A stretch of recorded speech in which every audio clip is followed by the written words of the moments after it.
আপনি খালি একই কথা বলেন, ও তো অমুক টুপি মাথায় দেশে, কত বেনামাজি নামাজি হয়েছে। ও বাবা, তোমার তো সংখ্যা বাড়ানোর দায়িত্ব না বাবা? তুমি নূহ আলাইহিস সালামের দিক কেন তাকাচ্ছ না? দেখো দৃশ্যটা দেখো। সংখ্যা বাড়ানোটা কোনো মানুষের হাতে না, এটা হলো আল্লাহর হাতে। যেমনটা পীর ফকিরের একটা কুফরি বাক্য বলে, আমাদের দেশে বলে পীর ফকিররা বলে টুপি আর দাড়ি নিয়ে আসে, কথা বলে না। 12 আউলিয়া না 360 আউলিয়া বলে এই দেশে বলে নামাজ নিয়ে আসে, রোজা নিয়ে আসে, কালেমা নিয়ে আসছে, দাড়ি টুপি নিয়ে আসছে। এগুলো কি মানুষ নিয়ে আসছে না আল্লাহর দিন আল্লাহ নিয়ে আসছে? কথা না। তো এখন আমরা একটা কথা শুধু ওনার বই থেকে পড়ে বাকি কথা বললে আপনি বুঝতে পারবেন যে আমাদের তো কোনো দোষ নাই, ওরা নিজের কথা নিজেরাই মানে না। কথা বুঝতেছেন নাকি? আমরা বলেছি যে নামাজ ত্যাগ করলে, সালাত ত্যাগ করলে 80 হোক বা দোজক, 2,88,00,000 বছর দোজকে থাকতে হবে, জাহান্নামে থাকতে হবে। এইটা হলো জাল কথা, মিথ্যা কথা। হারি গালি, কি পরিমাণ গাল তার শেষ নাই। মনে হয় কোরআনের বিরুদ্ধে কথা বলে ফেলছি আমরা। এখন সবচাইতে বেশি তাদের পক্ষে যিনি ছিলেন, তাদের রাহবার, তাদের সম্মানিত ব্যক্তি, তিনি কি লিখেছেন তার বইতে, এইটা বলে এখনই প্রশ্ন উত্তরে চলে যাব ইনশাআল্লাহ। নামাজ ছাড়লে 1 হোক বা দোজক, এই ব্যাপারে তিনি কথা বলতেছেন। আল্লামা হাফেজ জুনায়েদ বাবুনগরী, বইয়ের নাম প্রচলিত জাল হাদিস, একটি তাত্ত্বিক আলোচনা, 231। তিনি বলতেছেন, মান তারাকা সালাহ হাত্তা মাদা ওয়াক্তুহা সুম্মা কদা আজবুন ফিন্নার হুকুবা। তিনি বলতেছেন, যে ব্যক্তি নির্ধারিত সময় মোতাবেক নামাজ আদায় না করে অর্থাৎ কাজা করে, তাকে আল্লাহ তাআলা 1 হুকবা পর্যন্ত জাহান্নামের আগুন দ্বারা শাস্তি দিবেন। আর 1 হুকবার সমান হল 2,88,00,000 বছর। স্বয়ং শাইখুল হাদিস মাওলানা জাকারিয়া রহমতুল্লাহ এই হাদিসটি বর্ণনা করে নিজেই বলেছেন, হাদিসের কোনো কিতাবেই এই হাদিসের খোঁজ পাওয়া যায় না। তবে মাজালিসুল আবরার কিতাবে হাদিসটি বর্ণিত আছে। শাহ আব্দুল আজিজ মুহাদ্দিস দেহলভী রহমাতুল্লাহ এই কিতাবটির প্রশংসা করেছেন। তিনি মাজালিসুল আবরার কোনো স্বতন্ত্র হাদিসের কিতাব নয়, একটি ওয়াজ ও নসিহতের কিতাব। মানে ওয়াজ করার কিতাব মানে ওরা হাদিস কোরআনের কিতাব বোঝে না। ওয়াজ করার কিতাব মানে হলো খালি সর্দিরটা নিয়ে দেওয়া কিচ্ছা। কাসাসুল আম্বিয়া, বেহেশতি দেবর, তাজকিরাতুল আউলিয়া, নিয়ামুল কোরআন আছে নাকি দেশে?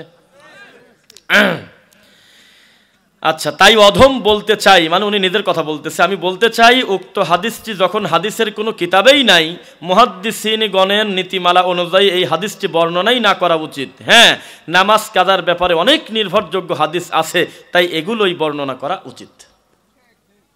দোষ আছে আমাদের নাকি আর? মানে মান তারাকা সালাহ ফাকাদ কাফারা, যে সলাত ত্যাগ করলো সে কুফরি করলো। এর সাথে আর কোনো কথা আছে সলাতের গুরুত্ব বোঝানোর জন্য? বাইনাল আবদি ওয়া বাইনাল কুফরি তারকুস সালাহ, বাইনাল আবদি ওয়া বাইনাল কুফরি তারকুস সালাহ। মুমিন আর কাফেরের মাঝখানের দেওয়াল পার্থক্যটাই হলো সলাত। তাও বলে হয় না পার্থক্য, এই জন্য টানি চলে গেছে 1 ওয়াক্ত কাজা করলে 2,88,00,000 বছর। নাউজুবিল্লাহ। তাহলে এই কথা কি শুধু আমরাই জাল বলি না তাদের লোকও বলে? বলে। আমাদের কি দোষ আছে? এটাই আপনাকে বোঝাতে চাইলাম। যুগে যুগে মানুষ তার অন্তরের সংকীর্ণতার কারণে, হিংসার বশবর্তী হয়ে, অহংকারের কারণে আল্লাহর সঠিক দিন মেনে নেয় নাই, শুধুমাত্র দাম্ভিক হওয়ার কারণে। যাই হোক, অনেক সময় কথা বলেছি, আরো সময় থাকবেন তো ইনশাল্লাহ? আলহামদুলিল্লাহ। আরে মাঝে মধ্যে আমাদের মুরব্বী বাবাজিরা আমি কথা বলার পর হাত উঁচু করে, তখন তা শান্তি লাগে। মানে তাদের জরুরত থাকতে পারে বেশি, তাদের বয়স বেশি, তাদের অসুবিধা থাকতে পারে, সেই তারপরেও তারা একটু লম্বা সময় এসে বসে আছেন। আল্লাহ আপনাদেরকে দিনের জন্য কবুল করুক, আল্লাহুম্মা আমিন।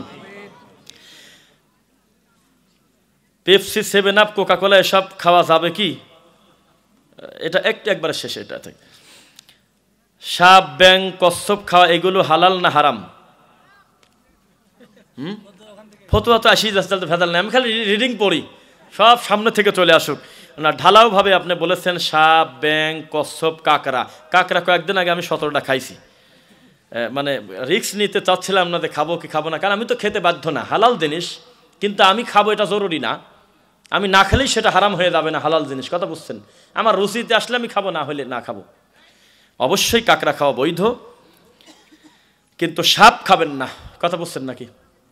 সাপ খাওয়া বৈধ এরকম কোনো হাদিস নাই, এরকম কোনো আলোচনা নাই। প্রচলিত ইলিয়াসি তাবলিগ পন্থীগণ সৌদি আরবের আলেমদের এবং সালাফি দেশীয় আলেমদের অকথ্য ভাষায় গালি দিচ্ছে, এই বিষয়ে কিছু বলেন। হক গ্রহণে কি কি বাধা একটা মানুষের জীবনে আসতে পারে এবং সেই বাধা উপেক্ষা করে আল্লাহর সঠিক দিন মানলে আল্লাহর কাছে তার মর্যাদা কত বেশি, ইনশাআল্লাহ এই আলোচনা করতে গিয়ে একজন ব্যক্তিকেও আমরা সামনে রাখবো না, শুধুমাত্র আল্লাহকে আমরা সাক্ষী রেখে কথা বলবো ইনশাআল্লাহ। এবং আমরা আশাবাদী শুরু থেকে শেষ পর্যন্ত যদি আল্লাহ সুবহানাহু ওয়া তাআলা আমাদেরকে ধৈর্যের সহিত বসায় রাখেন অবশ্যই আমাদের ভালো লাগবে। কেন? কথা হবে শুধু দুই জায়গা থেকে, এক জায়গার নাম হলো আল্লাহর কোরআন, আর এক জায়গার নাম হলো আল্লাহর রাসূলের সহিহ হাদিস। হক গ্রহণে বাধা এসেছে, আসবে, এটা চিরন্তন সত্য কথা। আমাদের আব্বার নাম বলেন তো, প্রথম আব্বার নাম কি? এই তো মাশাআল্লাহ, আপনারা কথা বলতেছেন জন্য আমার খুব শান্তি লাগতেছে। আদম আলাইহিস সালাম, তার আসল ঠিকানা কোন জায়গা ছিল? কোন জায়গা? আগে জান্নাত। জান্নাত থেকে তাকে বের করে দেওয়া হলো, ওয়ালা তাকরাবা হাযিহি শাজারাতা ফাতাকুনা মিনাজ জালিমিন, সূরা বাকারা ৩৫ নম্বর আয়াতের শেষে আল্লাহ সুবহানাহু ওয়া তাআলা বলেছিল যে দুইজন ঘোরো, কোনো সমস্যা নাই, যা ইচ্ছা স্বচ্ছন্দে চলো, কিন্তু এই গাছের কাছে যায়ও না। কিন্তু কথা না রেখে গাছের কাছে চলে গিয়েছেন। তবে এখানে আমরা কোনো ব্যাখ্যা যাব না, যেমনটা আমাদের কিছু ভাই না বুঝতে পেরে আবেগে বলে এটা হলো আল্লাহর একটা লীলা খেলা। নাউজুবিল্লাহ, আল্লাহর শানে খেলা শব্দটা যায় না। আপনি দেখতেছেন যে একটা সুস্থ লোক খুব দাম্ভিকতার সাথে চলতেছে, হঠাৎ করে পড়ে গিয়ে দাঁত ভেঙে গেল, আর আপনি বলে দিলেন এই তো আল্লাহর লীলা খেলা, দেখো একটু আগে লোকটা এত দাম্ভিক, মুহূর্তের ভিতরে পড়ে দাঁত খসে গেছে। না, লীলা খেলা কথাটা অন্তত রবের ক্ষেত্রে যায় না, আল্লাহ খেলতে পারে না কোনোদিন। বুঝছেন নাকি? ভালো লাগতেছে তো আপনাদের ইনশাল্লাহ? ডানে বামে কেউ কথা বলবেন না, আমরা সবাই এখন আব্দুল্লাহ। সবাই কি? আমাদের ছোট বড় ডানে বামে কেউ নাই, সব আমরা আব্দুল্লাহ, আল্লাহর বান্দা ইনশাল্লাহ। তো আপনি যদি বলেন যে আল্লাহর লীলা খেলা বোঝা বড় দায়, তাহলে এই কথাটা একটা অসুন্দর কথা, এটা আল্লাহর শানে এই কথা যায় না। কেন? বিয়াদিকাল খায়র, সকল কল্যাণ আসে কার পক্ষ থেকে? আল্লাহর পক্ষ থেকে। আপনার দৃষ্টিতে একটা মন্দ জিনিসও আপনি জোর করে আল্লাহর উপরে চাপাইয়া দিচ্ছেন। যেমন আপনি যদি বলেন, শব্দ চয়ন কত মারাত্মক জিনিস দেখেন, আপনি বললেন যে আল্লাহর হুকুম ছাড়া গাছের একটা পাতা পর্যন্ত নড়ে না। আচ্ছা বলেন তো, এই কথা কি কেউ আল্লাহর উপরে রাগ করে বলে? বোঝা যাচ্ছে না। আপনি চলে যান আমাদের ঈসা আলাইহিস সালামের দিকে, তাকে কি পরিমাণ ভালোবাসলে তার অনুসারীরা তাকে বলছিল যে আমাদের ঈসা এতই ভালো, উনি হলো আল্লাহর ছেলে। মানে ভালোবাসাটা গেছে কোন জায়গা দেখেন, মানে বউকে মা বলে ফেলছে আদরে। মারিয়াম, তিনি একজন মহিলা, সম্মানিতা, বিশেষ কয়েকজন মহিলার ভিতরে আমরা তাকে মনে করি আলহামদুলিল্লাহ পড়েন, কিন্তু তিনি তো মাখলুক, তিনি তো খালেকের কেউ না। কিন্তু বেশি ভালোবাসতে গিয়ে বলল আমাদের ঈসা এত ভালো হলে তাহলে ঈসার মা নিশ্চিত আল্লাহর বউ।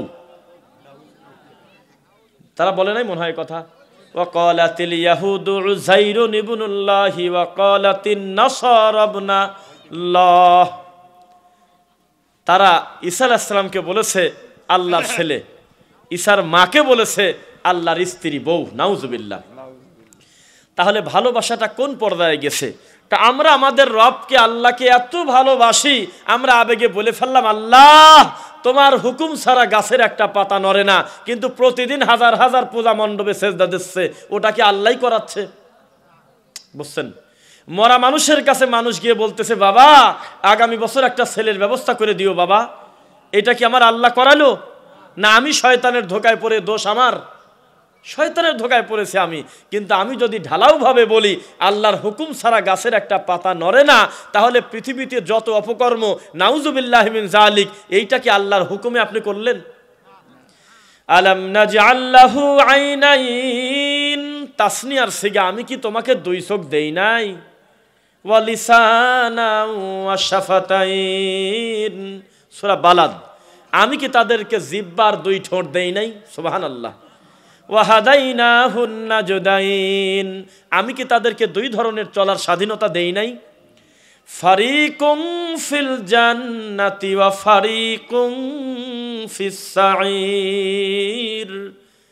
আপনাদের গ্রামে একটা মানুষ অত্যন্ত বেশি পাপ করে, খুব খারাপ, পিতামাতাকে কষ্ট দেয়, প্রতিবেশীকে কষ্ট দেয়, বান্দার হক নষ্ট করে, সুদ খায়, জুলুম করে, অত্যাচার করে, মদ গাঁজা খায়, জর্দা খায়, সিগারেট খায়, গুল খায়, হারাম দ্রব্য খায়।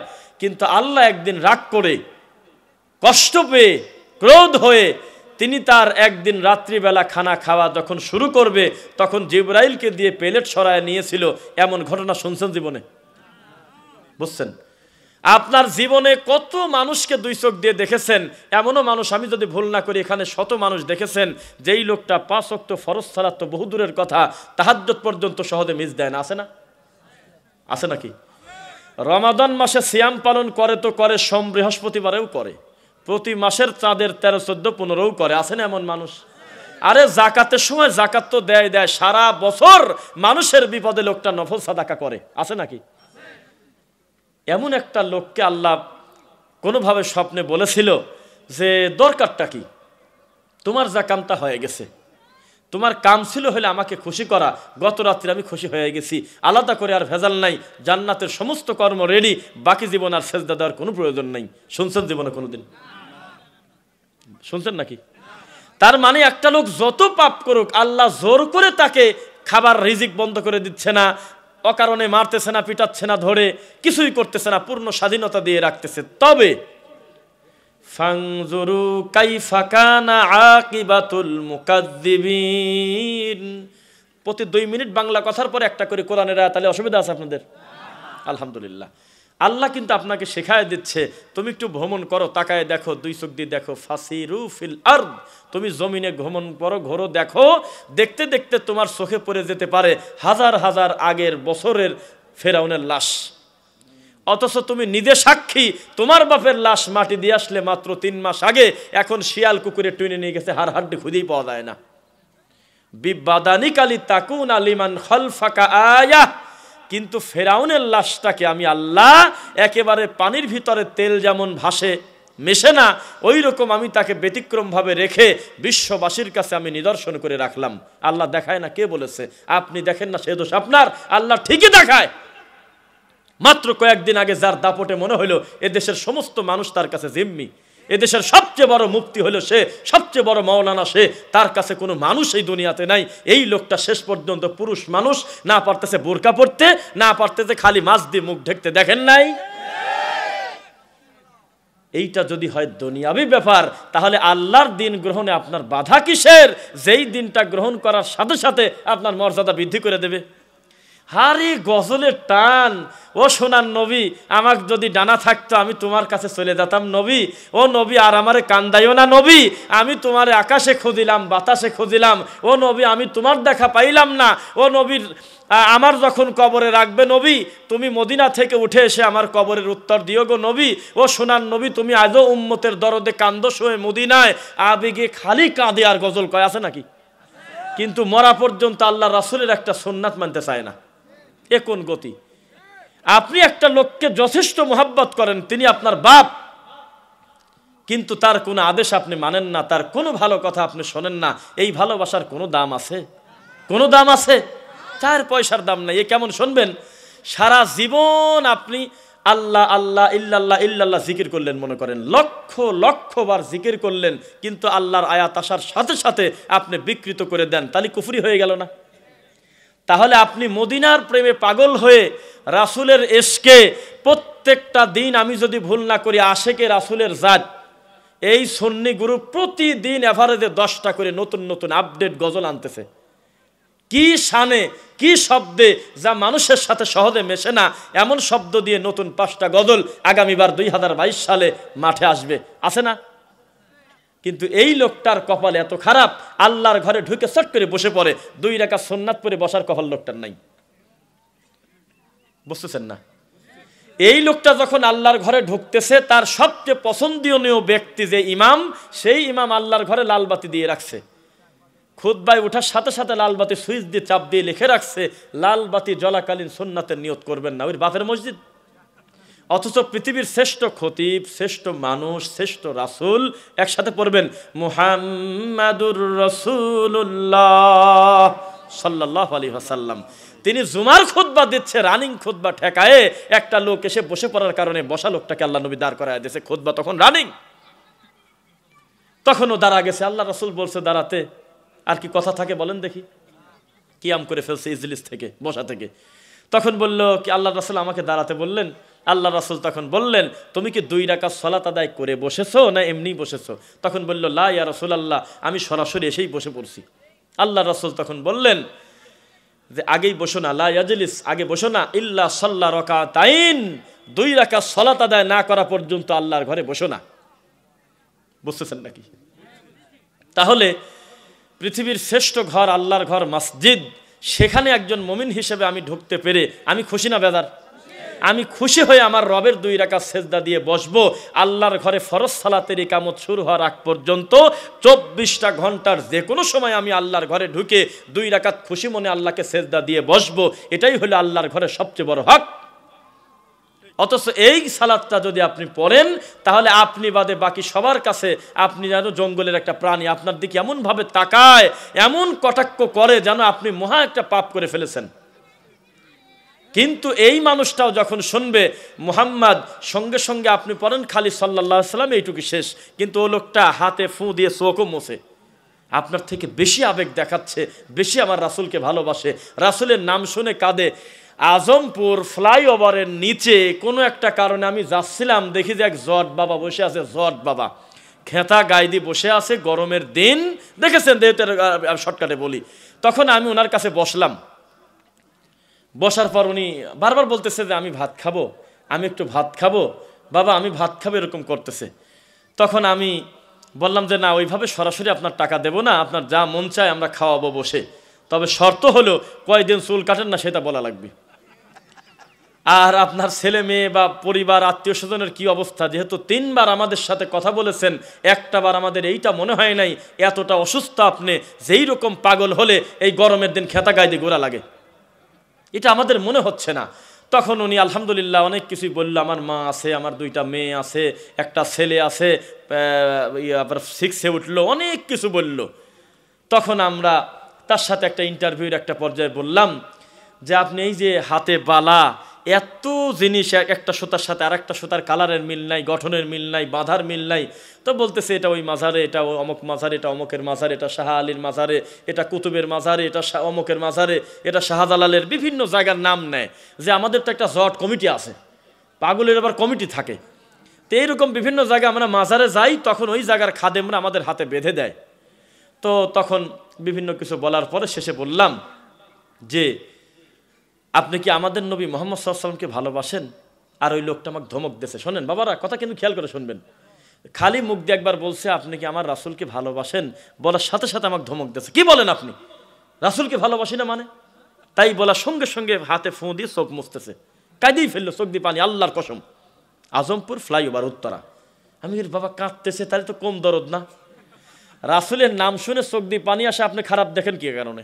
আমি তো ভালোই দেখলাম, ভালো কাঁদতেছে চোখ দিয়ে এবং চোখ টোক ডলতেছে। যাই হোক, পরে আমি বললাম আপনি কি জানেন, তখন ওই সমসাময়িক ইস্যুটা চলে, ফ্রান্সের ওই কুলাঙ্গার ম্যাক্রো তখন আমার আল্লাহ রাসূলকে নিয়ে ব্যঙ্গচিত্র করার সমর্থন করে, ছিল না সেই সময়? আমি তখন বললাম যে আপনি যার নাম শুনলে চোখ দিয়ে পানি বের করলেন, রাস্তায় বসে শুয়ে পড়ে, আপনি কি জানেন মাত্র 6 দিন আগে ফ্রান্সের প্রেসিডেন্ট ম্যাক্রো আমার রাসূলকে কটাক্ষ করে তার ব্যঙ্গচিত্র ঝোলায় রাখছে, সঙ্গে সঙ্গে 6টা গালি দিল, সহ্য করতে পারতেছে না। যদিও গালির পক্ষে আমরা না, গালিটা দেওয়া ওর ভুল হয়েছে, কিন্তু কতটা আবেগ, ও থামতে চাচ্ছে না, ও মনে হচ্ছে এখন গিয়ে মানে ম্যাক্রোর মাথা ফাটা দিবি, এত ভালোবাসে আমার রাসূলের। কিন্তু শেষে আসি সবই গোলা ফেলল। আমি বললাম যে আল্লাহ রাসূল সাল্লাল্লাহু আলাইহি ওয়াসাল্লাম এবং আল্লাহর মাঝখানে আপনি পার্থক্য কিভাবে করেন? তখন উনি বলল একই তো, খালি জায়গা বদল, উপরে থাকলে আল্লাহ, নিচে থাকলে মুহাম্মদ, সবই গেছে যান। তা আজও পর্যন্ত আমার রাসূল সাল্লাল্লাহু আলাইহি ওয়াসাল্লামকে যোগ্য মান দিতে গিয়ে, বেশি তাকে রং ঢং করে সম্মান দিতে গিয়ে মাখলুককে খালেক বানায় ছাড়ছে। আমাদের দেশে অন্তত 30%-এর উপরে নামাজি আছে, এখনো সিদ্ধান্ত নেয় নাই যে মুহাম্মদ হইল মাখলুক, আল্লাহ হইল খালেক। বিশ্বাস কি হয় কিনা? তাই যদি না হবি, তাহলে একটা মানুষ এ কথা কি করে বলতে পারে, ও সোনার নবী তুমি উম্মতের জন্য আজও শুয়ে কান্দো মদিনায়? ক্যারে পৃথিবীর শ্রেষ্ঠ মানুষ মুহাম্মদ সাল্লাল্লাহু আলাইহি ওয়াসাল্লাম এখনো কাঁদতেছে মদিনায় শুয়ে শুয়ে, এ কোন জাতি কথা? এই কথা কি আল্লাহ রাসূলের শানে যায়? আপনার যিনি মান দিচ্ছেন, যিনি আপনাকে রহমত দিচ্ছেন, যিনি প্রতিদিন রাতের 3 ভাগের 2 ভাগ পার হলে শেষ রাতে এসে আপনার গুনাহের জন্য ডাকে আর বলে, গুনাহ তুমি করেছো কথা ঠিক, তবে সরাসরি আমি আল্লাহকে বলো তোমার গুনাহের কথা, তার নাম কি বলেন? কোথায় থাকে? 20 নম্বর সূরা তাহা 5 নম্বর আয়াত, আর রহমানু আলাল আরশিস তাওয়া।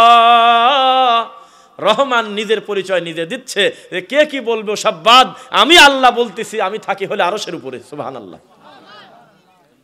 কিন্তু আমরা কেন জানি মানতে পারলাম না, ওই যে বেশি ভালোবাসতে গেছি আমরা, বেশি জোশে বলে ফেললাম যে আপনি বললে তো হবে না, সূরা তাহা যা বলছেন আপনি হলে আমার কলবের মধ্যে ঢুকে গেছেন। হাসলেন, এটা হচ্ছে না। এখানে যে মাহফিলে যতগুলো লোক আসছেন, এক গ্রামে, একটা গ্রাম কয়টা আছে? আমার তো কয়টা গ্রাম আছে বলেন দেখি? বহু। যারা চালাক মানুষ তারা বলছে বহু, মানে গুনি নেন গা, হিসাব কিতাব নাই, বহু, একের অধিক, হাজার হাজার গ্রাম আছে দেশে, জানেন নাকি? আছে নাকি? হাজার হাজার গ্রামের ভিতরে 68,000 গ্রাম বাংলা একটা কথা বলে মনে হয়, হ্যাঁ এখন তো খুব মনে পড়তেছে, 64টা জেলা, 68,000 গ্রাম বাংলায়, প্রত্যেকটা ইউনিয়নে আমি যদি ভুল না করি, ওই পীরের মুরিদ আমার সামনে যতগুলো মানুষ বসে আছেন, শুধু এক ইউনিয়নে তার চাইতে বেশি তার মুরিদ আছে। এই লোকটা জালসার মাহফিলে বলতেছে, আল্লাহ তোমার যদি ধরবে পারতাম বগলের মধ্যে ভরে নিতাম। এক একটা ইউনিয়নে লোকটার মুরিদ প্রায় 10,000 প্লাস, 5,000 প্লাস হয়ে যাবে। এই লোকটা লাখো জনতার সামনে বলতেছে, আল্লাহ তোমাকে যদি ধরতে পারতাম তাহলে তোমাকে ছাগলের দুধ দোয়া খাওয়াতাম, তোমার মাথায় সর্ষের তেল দিয়ে দিতাম। আপনি হাসলে কিছু আসে যায় না, বই তো আছে, নিজের কিতাবে লিখে রাখছে। আপনার কাম মাঝে মাঝে সুযোগ পালি খালি ঠিক সুবহানাল্লাহ বলে ওঠা। আপনি বুঝতে পারতেছেন না আল্লাহর উপরে অপবাদ দিলে কত বড় শাস্তি, আল্লাহ রাসূলকে নিয়ে ব্যঙ্গ করলে, সুন্নাতকে নিয়ে কটাক্ষ করলে লোকটার শাস্তি কত বেশি। আমার আলোচনার শুরু থেকে আমি বলতেছিলাম যে আমরা কিন্তু আমাদের আব্বাকে পর্যন্ত ছাড় দেই নাই। তাকে জানেন? আমাদের আব্বার নাম একসাথে বলেন দেখি। ভার হয়ে যাচ্ছেন না তো যে কি কথা বলে? আমাদের আব্বাকে আমরা ছাড় দেই নাই। যেই ছেলে তার বাপকে ছাড় দেয় না, এ কুলাঙ্গার ছেলে না?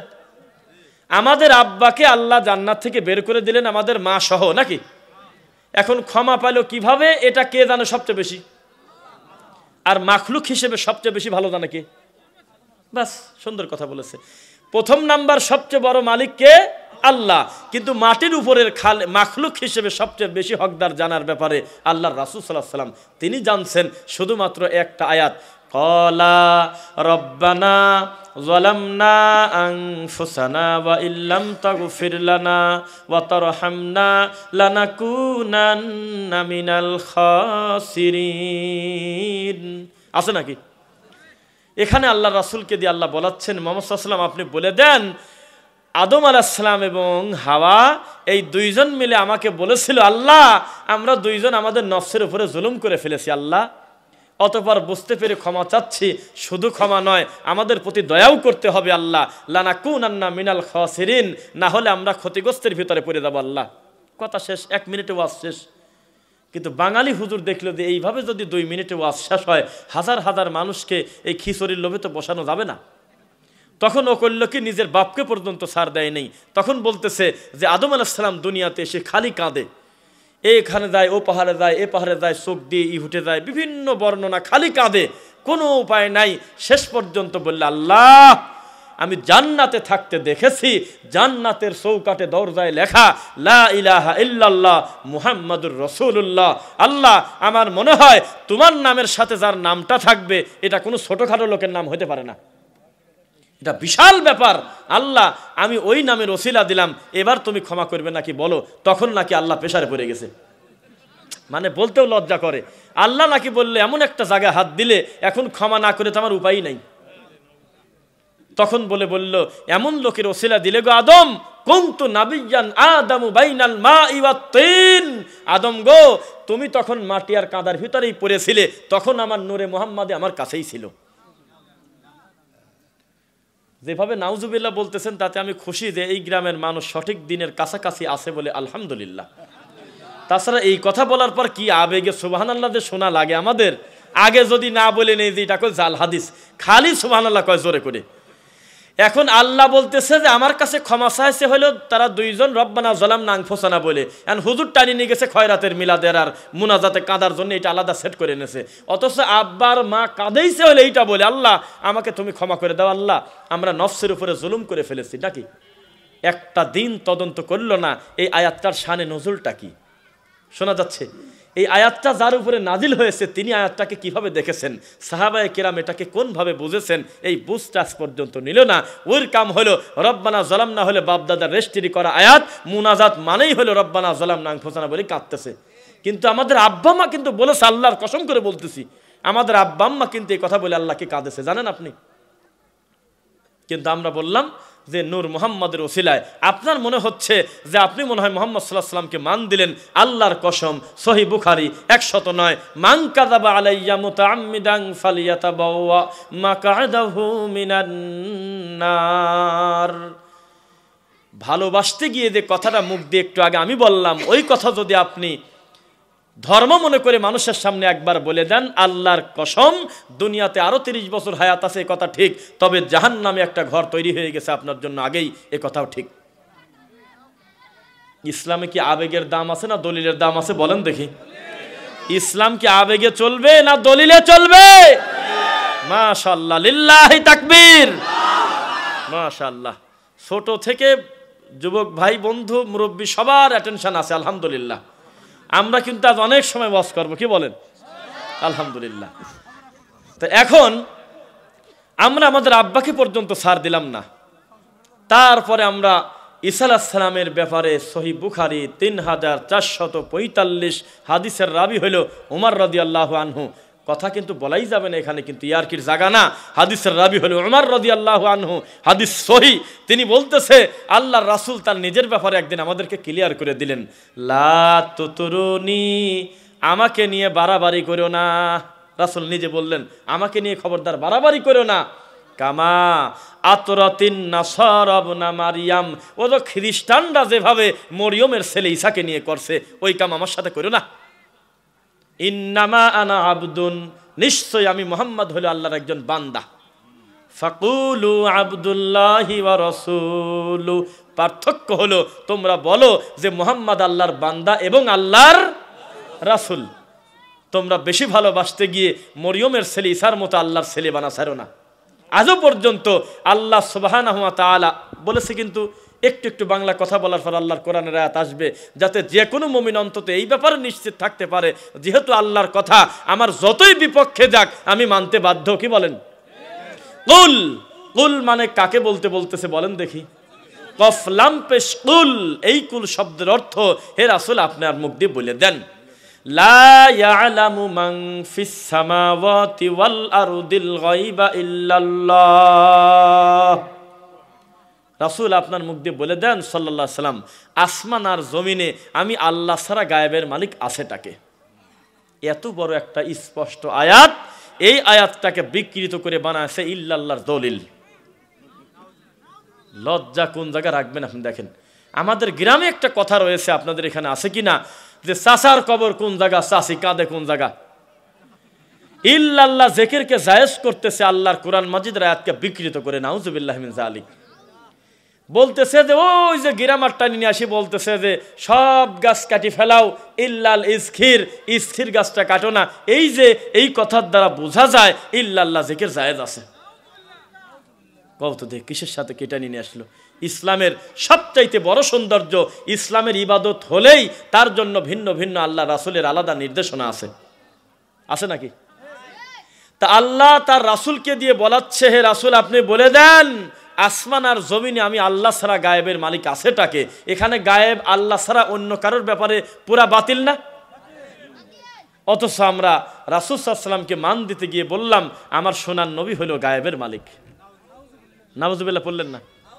মানে এটা বলে আমরা মনে হচ্ছে যে আমরা আমাদের রাসূলের মান দিলাম। নাউজুবিল্লাহ। আল্লাহর রাসূল সাল্লাল্লাহু আলাইহি ওয়াসাল্লাম তিনি আল্লাহকে দেখেছেন, এই ব্যাপারে কি কোনো কথা আপনার দিতে পারবেন প্রমাণ? তিনি তার এই চামড়ার চোখ দিয়ে সরাসরি আল্লাহকে দুই চোখ দিয়ে দেখেছে, এটা আপনার বিশ্বাস হবে?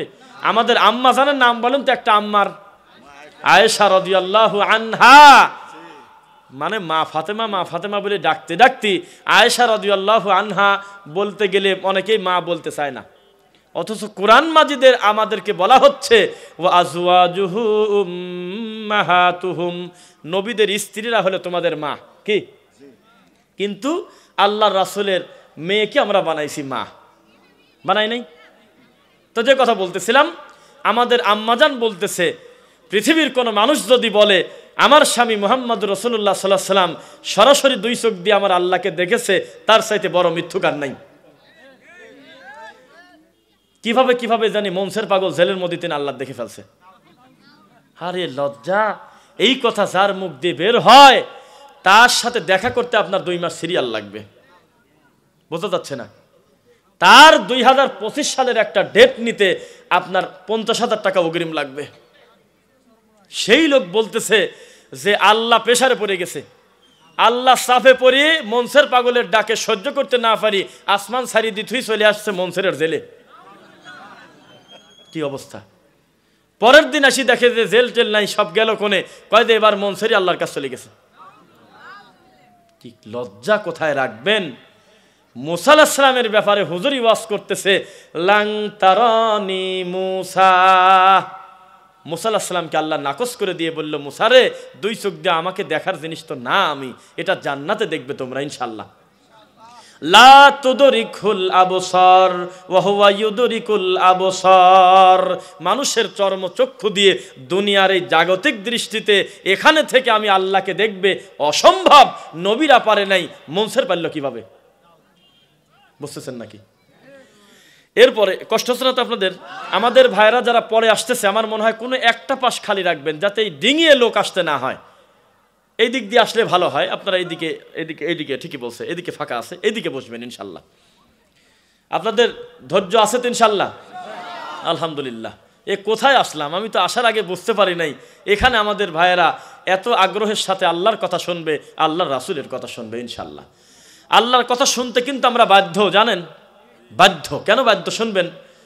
আয়াত নাম্বার হলো সূরা তাহা 20 নম্বর সূরা 124 নম্বর আয়াতে আল্লাহ বলতেছে, ওয়ামান আ'রাদা আন যিকরি ফাইন্না লাহু মাঈশাতান দানকা ওয়া নাহশুরুহু ইয়াওমাল কিয়ামাতি আ'মা। কথা বুঝছেন? মানে বিচারের মাঠে একদল মানুষেরা পাগল সেজে যাবে যে কামটা হইল কি? শুধুমাত্র আল্লাহর কোরআনের কথা না শোনার কারণে, না মানার কারণে, না বুঝার কারণে, বুঝেছে, মেনেছে, জেনেছে, কিন্তু কোরআনের হক আদায় করে বোঝে নাই। আল্লাহর রাসূল যেভাবে বুঝেছেন ওইভাবে বোঝে নাই। মুখ ফেরায় নেওয়া জাতি আল্লাহর সামনে বলবে, আল্লাহ আমাদের অন্ধ করে দিলেন কেন আল্লাহ? প্রথম কথা, যারা কোরআন থেকে মুখ ফেরাবে আল্লাহ তাদের জীবনযাত্রাকে সংকীর্ণ করে দেবে। এতই সংকীর্ণ, অত বড় এয়ারপোর্টের ভিতরে লোকটার খোলামেলা জায়গা হয় না। কোনা কামসি দিয়ে এক সাইড দিয়ে সোরের মতো সাংবাদিকদের মুখটা এড়ায়ে আলাদা করে চলে যাওয়া লাগতেছে। এ কথা আমরা জোর গলায় বলতেছি কারণ মোবারকবাদ জানাই আমাদের দেশের প্রধানমন্ত্রীকে, এত বড় একটা মানসিক অসুস্থ লোককে কোনো রকম কোনো পরোয়া না করে আল্লাহর দিনকে নিয়ে আর কি ঠাট্টা করার কারণে, আলেম ওলামাকে কষ্ট দেওয়ার কারণে, মা বোনদের ইজ্জত নিয়ে ঠাট্টা করার কারণে প্রকাশ্যে তিনি রানিং একটা প্রতিমন্ত্রীকে মুহূর্তের ভিতরে ছাঁটাই করে দিলেন। অবশ্যই তিনি মোবারকবাদ পায়। ভুলকে ভুল বলবেন, ভালোকে ভালো বলবেন না। আমরা দ্বিতীয় কোন আবরারকে চাই না যে এই দুনিয়া থেকে হারাই। কোনো নিরীহ মুসলমান, যে কোনো মানুষ হতে পারে, ছাত্র শিক্ষকের কি আছে, যে কেউ। তবে তিনি যে বিচার, যে দৃষ্টান্ত উপস্থাপন করলেন, 20 জন 25 জন যাদের জবানের দাবি যে তারা এই রানিং দল করে, এমন মানুষের কোনো পরোয়া না করে একটা রানিং প্রধানমন্ত্রী 20টার ফাঁসির রায় মানে কার্যকর করা বা দিয়ে দেওয়া, এটা খেলা কথা মনে করবেন না। আমরা আশা করি এই সমস্ত বিচার পরপর যে 2টা হলো, এতে করে ইনশাআল্লাহ এদেশে এত বেশি আবরার হত্যা আর হবে না। এখন কার্যকর হলেই বাস এটার প্রশংসা পাবে। তবে এই 25টা ছেলে ভার্সিটিতে চান্স পেতে কিন্তু চোখ দিয়ে রক্ত উঠে গেছিল। আপনি এমনিতেই বিনা কারণে একটা জোরে করে হোন্ডা চালা দৌড়ি চলে গেলেন ঢাকা বিশ্ববিদ্যালয়ে, আর ভর্তি করে নিল নাকি? সস্তা কথা। 12 বছর 15 বছর কষ্ট করে পড়তে পড়তে মানে পাগলের মতো বাচ্চা ছেলেরা যখন লাফঝাপ পারে তখন ছেলেটা বই নিয়ে পড়ে। যুবক ছেলে এসএসসি পরীক্ষার পর 3 মাস সময় পেয়ে নাচ শেখে, গান শেখে, গাঁজা মদ খেয়ে বেড়ায়, তখন ওই ছেলেটা আরও বেশি করে পড়তেছে, কারণ তার সামনে ইন্টার আছে, ভালো একটা কলেজে চান্স পেতে হবে। সবাই যখন ইন্টার পাস